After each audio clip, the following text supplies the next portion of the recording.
Financial service নগদের টাকা ডাকাতির অভিযোগে চাকরিচ্যুত পুলিশ সদস্য ও সেনাবাহিনীর একজন অবসরপ্রাপ্ত সার্জেন্ট সহ ৫ জনকে গ্রেপ্তার করেছে পুলিশ। এই চক্রের বিরুদ্ধে রাজধানীর উত্তরায় নগদের ১,৮,১১,০০০ টাকা ডাকাতির অভিযোগ রয়েছে।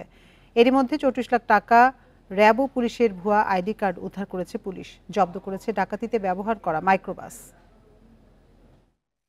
১৪ জুন সকাল রাজধানীর উত্তরার ১৩ নম্বর সেক্টরের ১২ নম্বর সড়ক একটি কালো মাইক্রোবাস পথ রোধ করে দুটি মোটরসাইকেলের আরোহীরা মোবাইল ফিনান্সিয়াল সার্ভিস নগদের ডিস্ট্রিবিউটর র্যাবের পোশাক পরিহিত কয়েকজন মাইক্রোবাস থেকে নেমে অস্ত্রের মুখে জিম্মি করে ৩ জনকে নিয়ে যায় তাদের সঙ্গে থাকা ১,৮,১১,০০০ টাকা। তাদেরকে ফেলে যায় দূরে নির্জন স্থানে।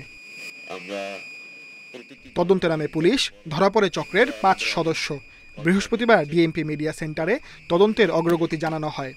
তারা মোটরসাইকেল দিয়ে একজন দৌড়ে অফিসের দিকে চলে গেছে টান দিয়ে, আর ৩ জন পেছনে যাচ্ছিল, তাদেরকে তারা ধাওয়া করে ধরে অল্প ছোট জায়গার মধ্যেই ধাওয়া করে ধরে তাদের ব্যাগ, এই 4টি ব্যাগ নিয়ে যায়।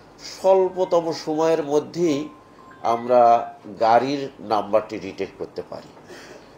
এক্ষেত্রে আমরা সিসিটিভি সহায়তা নিয়েছি। আমরা এই গাড়িটাকে ফলো করে আমরা মোটামুটি দ্রুত আমরা এই ঘটনার সফলতার দিকে যাই। পুলিশ জানায়, আসামিদের কাছ থেকে ৩৪ লাখ টাকা উদ্ধার করা হয়েছে। পাওয়া গেছে র্যাব ও পুলিশের ভুয়া আইডি কার্ড, লাঠি, সিগন্যাল লাইট, সেনাবাহিনীর লোগো সম্বলিত মানিব্যাগ, বিভিন্ন ব্যাংকের চেক বই, মোবাইল ফোন ও ভুয়া নম্বর প্লেট।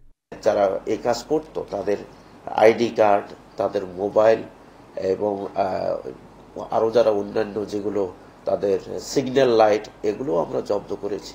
অভিযুক্তদের জিজ্ঞাসাবাদের জন্য আদালতে রিমান্ড আবেদন করা হবে বলে জানিয়েছে police. Sajjad Hossain, independent news, Dhaka.